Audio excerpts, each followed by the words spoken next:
Почитувани гледачи, добре дојдовте во уште едно отворено студио на телевизија Нова, кој што ќе го посветиме на Скопје и на катастрофата од 63-та. Јас на самиот почеток ќе ги замолам оние од останатите градови да не ни замерат за тоа што ќе зборуваме за главниот град и за она што го погоди пред многу години и секако сеќавањата кои што се будни за жал се до ден денес. Имавме и во последно време многу помали земјотреси од тој од 63-та, меѓутоа земјотреси кои што направија исто така можеби и голема паника, не само во Скопје, туку претежно и во Охрид. Овде ќе им посакам добре дојде на моите гости во студиото. Од мојата десна страна веднаш е колегата новинар Мојсо Мојсовски. Добре дојдовте во студиото. Добре најдов. Првото прашање ќе ви го поставам исто како што ја насловивте една од вашите колумни, зошто го сакате Скопје? Скопје не може да не се сака. Од една единствена причина, што поише го сакаш, тоа изгледа поубаво или со текот на годините е така. Ја често правам една споредба. Во Белград на плошта Славија, долга низа години имаше една огромна дупка и кога да отидам, некој белградјанин ќе ми каже, ја видиш ону рупу, таму е пала бомба и никогаш ништо не праја. Не знам сега како е. Јас сакам градот да живее, да се гради, посебно од кога се случи тоа 63-та година. Така. Долго време имаше празни парцели, нели, кај што биле зданија, сите ние со тага или со некои други чувства се сеќаваме на тие зданија, како проаѓа време, како нас не снемуе, така и сеќавањата за тие. Го сакам Скопје, го сакам Вардар. Се уште се сеќавам на мирисот на водата вардарска. Потекнувам од Девармало, Вардар ни беше као двор да ни тече. Так. Го сакам паркот, посебно третиот дел на паркот. Го сакам, таму имаше една конјичка кај што чуваа коњи, ние таму одевме. Ги сакам ракавците на Вардар, кај што имаше островчиња, кај што ние правевме си правевме колеби и Петко, Робинзон Крусо и така натаму. Сега со Влада, влегувајќи во студио, зборевме за винето и за индијанците, за кои денеска децата не читаат. Карл Мајн не го читаат. Што читаат, не знам. Ете, тоа е од тоа Скопје. А може многу да ви зборам, али ќе оставиме за понатак. Ќе оставиме за малку подоцна во емисијата. Од мојата лева страна, вие веќе го најавивте, Владимир Плавевски, лекар, писател, аматерски фотограф, човек кој што не снабди со една огромна збирка фотографии кои што ќе ги видат гледачите низ целиот овој разговор од нешто повеќе од 1 час во студиото. Добре дојдовте во емисијата и секако честитки за вашата нова книга која што токму деновиве во овој период кога Скопје се подсетува на катастрофата ја промовиравте Земјотрес 517. Честитки за книгата и добре дојдовте во студиото на телевизија Нова. Да, ви благодарам за поканата, ги поздравувам сите гледачи на ТВ Нова, посебно еве на оваа емисија. Так. И ми представува посебна чест и обврска да поразговараме за Скопје, затоа што јас сум роден скопјанец. Роден сум во Ново Мало. Так. И во Ново Мало го поминав моето детство се до пред земјотресот. Поплавата беше, па се преселивме на Бит Пазар и таму ме затекна земјотресот. Што се однесува до промоцијата, она беше прекчера на 25-ти во музеот на град Скопје. Промотор беше Данило Коцевски, познатиот стар скопски хроничар, кој што ја промовираше книгата. Извадоци од книгата Земјотрес читаше Снежка Конеска Руси. Издавач на книгата е Македоника Литера на Нове Цветановски. Еве така, после долги низ години успеа оваа книга да излезе на Белден, бидејќи на вистина, веројатно ќе збориме покасно, доста долго ја припрема. Во меѓувреме објавував и други книги, освојував награди, роман на годината за 2013 и така натака. А оваа книга за земјотресот, кој што збори за земјотресот, ми беше авторски, интелектуален и духовен долг према Скопје. Нели? оние сите што биле за време на земјотресот во Скопје имаат вечна трага. И тоа е не само во секоја меморија втиснато, ја мислам дека е втиснато во колективната меморија на сите скопјани што го доживеава земјотресот. И тука имате милион приказни, стории, трагедии, неверојатно, мислам, се знае. Љубови. Ма тоа е нешто невозможно. И треба да ова е за жал или за среќа, да кажеме, прв роман кој што зборува за земјотресот во Скопје.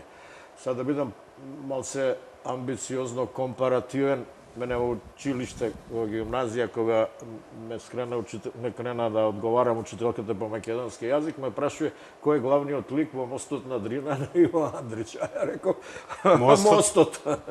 Сега, главен ликов дека за жал ја земјотресот цело време од почетокот до крај присутен, со нормално импликации во денешнината. Значи, книгата е композицијски направена 2 дена, зборува за љубов која се развија меѓу младич и девојка 2 дена пред земјотресот, за време на самиот земјотрес, се она што се случува. 2 дена после земјотресот и действието се пренесува во денешно време, сега да не го раскажувам, нели, со импликации од земјотресот и така натаму. Може ли една дигресија да направи? Нема да ти се продаа книгата, зашто Данило ја раскажа цела. Добро, тоа. На промоцијата. Така. Добре во студиото ќе посакам и на представничката од Институтот за земјотресно инженерство, господјата Голубка Нечевска-Цветановска. Вас исто така ќе ве прашам, освен земјотресот, секако веројатно тоа е професионална деформација, меѓутоа која ви е главната асоциација за Скопје?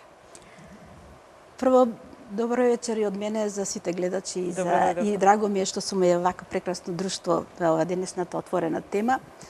Секако мене животниот век ме донесе да работам со земјотресите, значи од 78 година како еден најдобар студент на градежен факултет бев примена во Институтот за земјотресно инженерство и инженерска сеизмологија и моето школување го продолжи во тој правец. Цел живот работев во одделот за згради и материјали. Значи, се што се гради во Скопје е малте неповрзано со мене. Јас сакам да кажам, овие новите населби кога никнуваја, скоро сите мислам дека објекти се поминати низ моите раце. Е сега кој ќе се праша од каде сум и зошто кога се враќаме во надалечната 63-та година, јас во тој период сум била доста релативно млада, околу 7 години, меѓутоа потекнала од семејство кое што беше шетано многу низ Македонија, заради тоа што мојот татко беше еден од првите завршени инженери од областа на железницата, па мораше да ги шета станиците низ Македонија, а мојата мајка беше меѓу првите генерации што има завршена учителска школа во Скопје, кои што мора да одат по внатрешноста да ги држат и да го писменуваат населението во внатрешноста. Така да целото потесно семејство нивно и од тогаш е во Скопје, што значи дека кога беше баш земјотресот, ние живеевме во Битола, така беше судбината. Се го осетивме дека има некое страшно луѓе. Знам дека моите родители и мојата мајка и татко, пошто нивните браќа и сестри сите беа веќе тука, уште следниот ден со воз пристигна во Скопје. Голем дел од моите тетки и вујковци живеат тука во близината на Скопје, другата ден да ги посетат.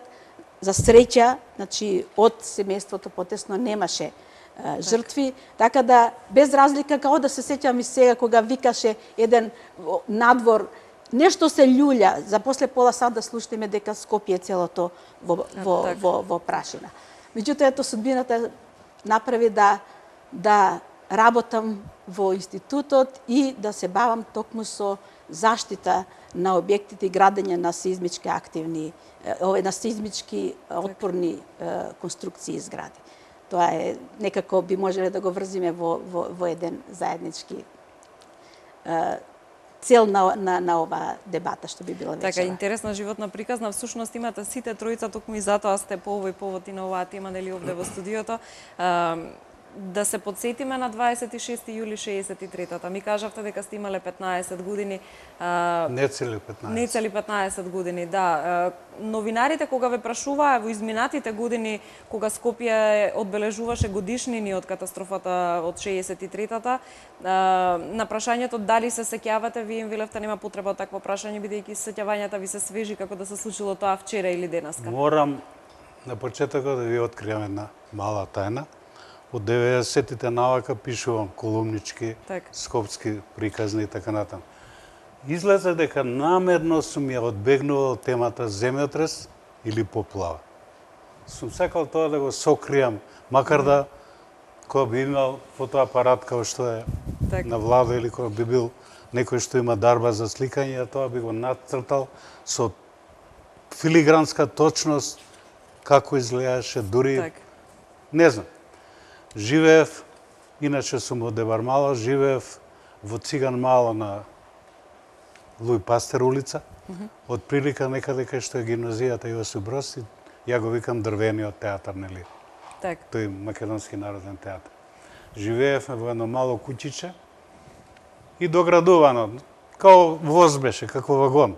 Кој како доградил, спалните и собите беа едно до друго, не беа распоредени. У едната спална спијат старите, у другата сестра ми, у третата ја и четвртата кујна и толку. Кенефот у двор и така натаму. Ноќта на 25 беше страхотно топло. Како вие денови сега. Моите комшии таму има еркондишани во вид на распнати чаршафи по прозори и по врати. Дурне се исушат тие, колку толку зимаат топлина од собата, за да може да се преспие. Се сеќавам, небото беше црвено, по тоа ние заклучувавме дека утре ќе биде исклучително топло за скопски пригоди. Сега викаат и споменето е света, а и све помалку и помалку гледам у небо, не знам зашто. Години наназад кај нас доаѓаше еден роднина подалечен и раскажуваше како го преживеал земјотресот, нели галичанец, живеел у Египет, продавал сирење и млеко. Се пикнал под кревет и така се спасил. Некој земјотрес имала во Каир. Мене тоа ми се врежало во... И кога почувствував, ја прво видов над креветот дека пука зидот, Јас се пикнав под кревет, ама под кревет мајка ми јела ставила тегли со некои мармалади ово, не можеш се пикнеш. А ја и така габаритен и тогаш брев. И сега трчам, сестра ми гајле нема. Мајка ми и татко ми у паника, мисля дека е бомбардирање, не знам што. Да, многу ми не мислеле дека е бомбардирање. Господ не чувал да не излеземе на таа средна врата, бидејќи видов после од кој излеговме у двор дека тука се спружени каблите од струјата, воздушна линија беше. Зошто тоа го кажувам? 2-3 куќи понатаму беше Ацо Снагата, Ацо Јовановски, комшија, неговиот брат или некој братучет беше испружен, него бос сгазнал на кабелот и загинал струја, не од земјотрес. Во дворот, комшиката од приземја не знае како дошла, зградата падната, она кај нас у двор. Како дојде катања појма, нема, вика, ја тресев. И нели, стресло, тоа ја во зградата, не знам колку луѓе, кој дошол од одмор, кој не знаеме дали ја дојден, тетка Тања што ја спомнав, не знае Силва дали е кај нив, или една била гости кај тетка и искочи дека била кај бабушкови во Кепелиста. Прва жртва од таа зграда падната беше жената што чистела во ходникот. И брзо после тоа дојдаа незините од Шуто Ризари со количка си ја земаа. После тоа искочи една, ја викавме Нада инженерката, искочи жива и здрава, ја извадиат. Веројатно била у некоја спална што ја... И двајца од приземја не знаат како се нашли у подрум, живи и здрави. Ја предпоставувам се од оваа дистанца, дека биле на скали и дека нели приказните не се, него тоа е точно, скалите први паѓаат и они со се скали отишли у подрум. После тоа жив човек не извади од таму. Да ви кажам, пошто сум бил мал, нема шанси да нити пат дозволува да се шетаме, да гледаме Хотел Македонија, не знам што, меѓутоа ја останав 10 дена после земјотресот и како проаѓа време, нели сакаш да видиш ово оно, нели се чуд дошол председател на државата, па бил Хрушчов со него, така натаму, приказни разни овде волку погинати толку. Мене ми е микро сеќавањето, нели, на тоа мало тука. Знам само дека отидовме да спиеме првата ноќ, доаѓа негдека бивша Нова Македонија, односно сега доаѓа тука Рамстор, до него желеничка амбуланта имаше, букети, така натаму, едно паркче. Мажите се снајдоа, направија нешто како некоја настрешница, легнавме таму да спиеме. Што ми направи впечаток? Сега не знам дали судбината била таа. Јас се сеќавам многу живо на знакот на Радио Скопје Абре Македонче. Со сати, немаше никаква програма са во Абре.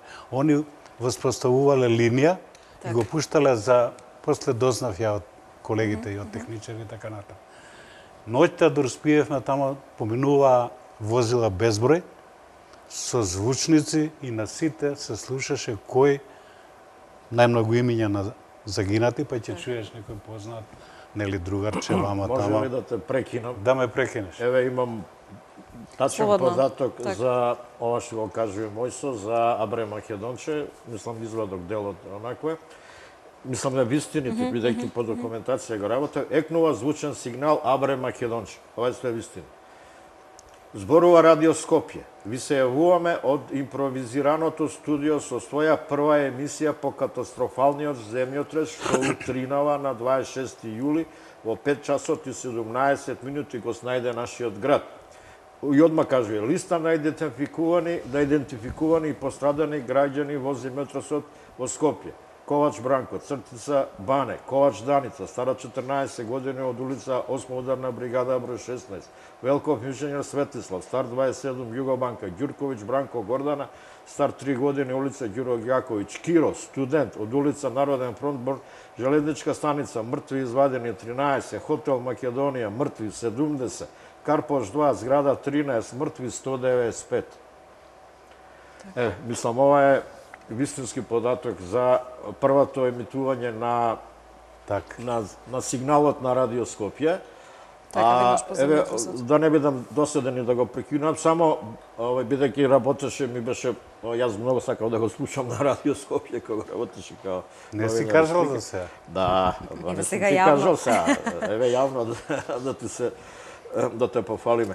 Последните радио вести во 24 часот на Радио Скопје. Мислам, убаво е да го прочитаме за дефинитивна информација. Веристички се, мислам, тачни се.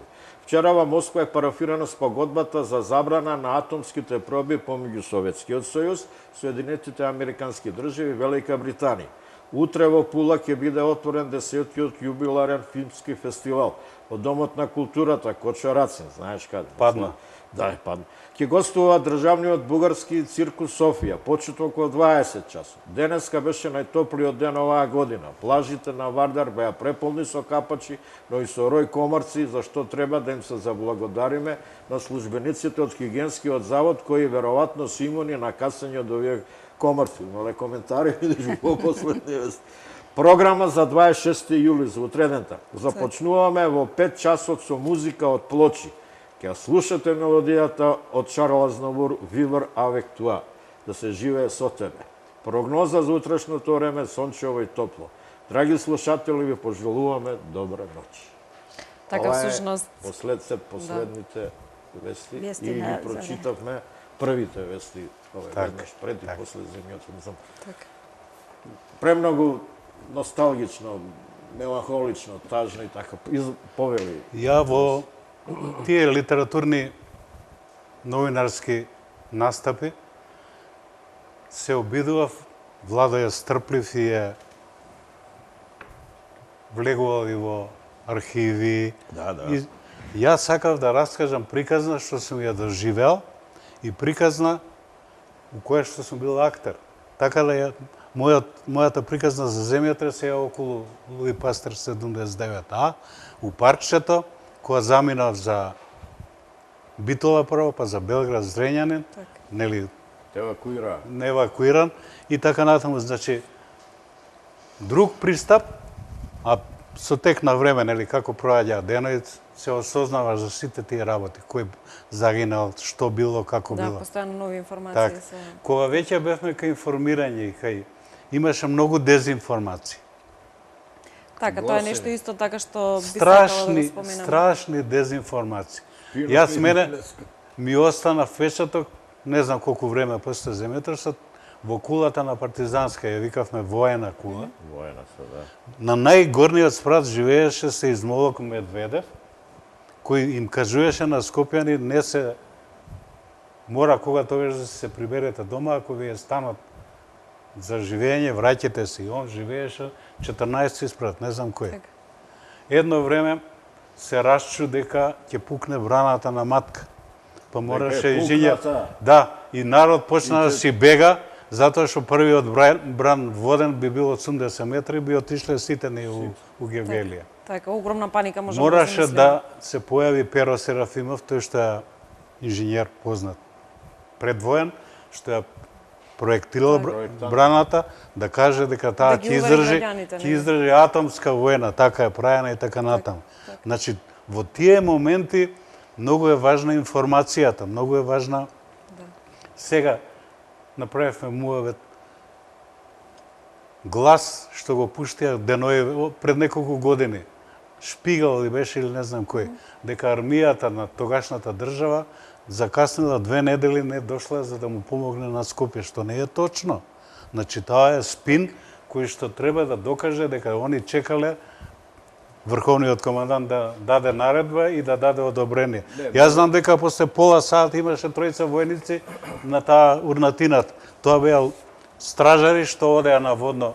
Се менјаа тоа време Сабајле, нели прва смена, втора се враќаат и они веднаш почувствувале потреба да помогнат. Нити има со што некој казми им дада комшиите тука да помогнат и стварно се најда таа инженерка, ја спомнав, ја спасија тие војничиња. Што беа? Не, можам ли ја да го објаснам по документи овој спин на германците за Тито? Може, слободно објаснете го, после тоа и стручно секако да зборуваме за земјотресите. Да, за земјотресите. По документите се бара и првиот човек кој што пратил Абер, нели, пратил вест дека Скопје е разрушено. Во документите постои дека еден холандски авион го надлетуел Скопје и го тачно на земјотресот и видел дека на цело Скопје се дига прашина. И осетил и он наводно вибрации и не знам како, одма јавил дека Скопје е и дека 50.000 жители има погинат. Скопје е разрузнато, во него има 50.000 мртви, тоа е така. Иначе првата вест за тоа, пошто се истражуваше Јован Поповски, бивши дописник на политика, он самиот се набројува и он е. Меѓутоа, првиот кој што известил за земјотресот во Скопје е капетан Петар Јович, не знам сега, ги имам тука војна капетан прва класа на кој што пратил, сега ја ги барав и податоците подолго, прво се јавил во Белград, било 5:20 часот. Не му се јавиле од Белград од генерал штабот. Па звонел радиоврска во Ниш и од Ниш не му се јавиле, веројатно биле дежурните заспани, па после се казнети и се јавува во Приштина, во кој што кажува дека Скопје е разорено од земјотрес, безброј жртви, не може да каже колку. И онда се подига алармот, Тито го известуваат веќе пред 6 часот, и онда наредуе војската и полицијата да се мобилизираат и веќе, јас самиот лично ги видов, веќе по 2 сата на сите улици имаше војници со пушка и мислам баш кај што чува. И своевиден полициски час имаше. Чекај, сега ќе кажам. Јован, го спомнавме, Јован Поповски, дописников на политика, он долго време тврдеше дека он е првата вест, меѓутоа не мислам тато. Он од дописништвото на политика Карши железничка станица, таму беше, успеал, се снашол, викнал овие бандерџи поштариве да се качи на бандера, директно воспоставил телефонска врска со Белград, редакцијата, се јавила секретарката и тоа израдувала. И го прашал, имаш текст, он рекол имам, излежал, он го кажел тоа на памет. На памет и после немал извештај на рак. И меѓу првите се на железничката станица дежурните кои што со Морзејава азбука прачеле извештувања за земјотресот. Веќе од првиот ден, ја ги имам видено, веќе од првиот ден стапи полициски час, што не се знаеше, нели? Тоа е прва во историја на Скопје да се воведе полициски час. Од 5 саатот Савајле до 7 саатот навечер, која што после 2 недели е повлечена, па е од 6 саатот до 9 саатот навечер, полициски час. Јас се сеќавам дека и слушав дори пукање, затоа што, видете, све беше истурено, Дучанина, Битмар, Златари, све беше на улица. Јас сум поминувал и сум го гледал, за, не знам, текстил, меѓутоа златни накити. Кој ќе реше дека жените многу зборат, не и дадовме на гостинкава наша. Ја се извинувам, во секој случај имаме секако доволно сепак време. е интересантни факти се занимливи кои што и не се знаат. Јас еве се обидувам да бидам интересантен. Јас во продолжение ќе ги замолам колегите од режијата да го емитуваме прилогот кој што пред ово отворено студио го направивме. Разговаравме со Данило Куцевски непосредно по промоцијата на неговата книга Скопски легенди.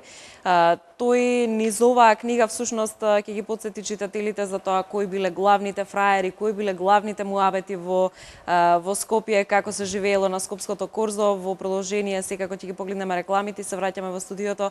Ќе разговараме токму така со дамата во студиото за малку постручно за земјотресите, дали воопшто можело некако да се предупреди и кој дел од Скопје бил најкатастрофално погоден. Се враќаме веднаш во студиото.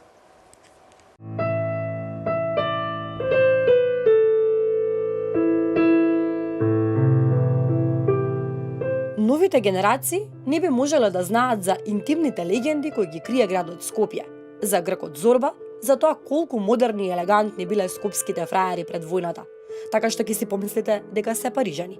За тоа кои биле првите скопски таксисти и многу други тајни кои ги крие овој град. Ако не беше еден од најголемите книжевни критичари, кумановецот Данило Куцевски. Раскажувач, романсиер, драматург и поет.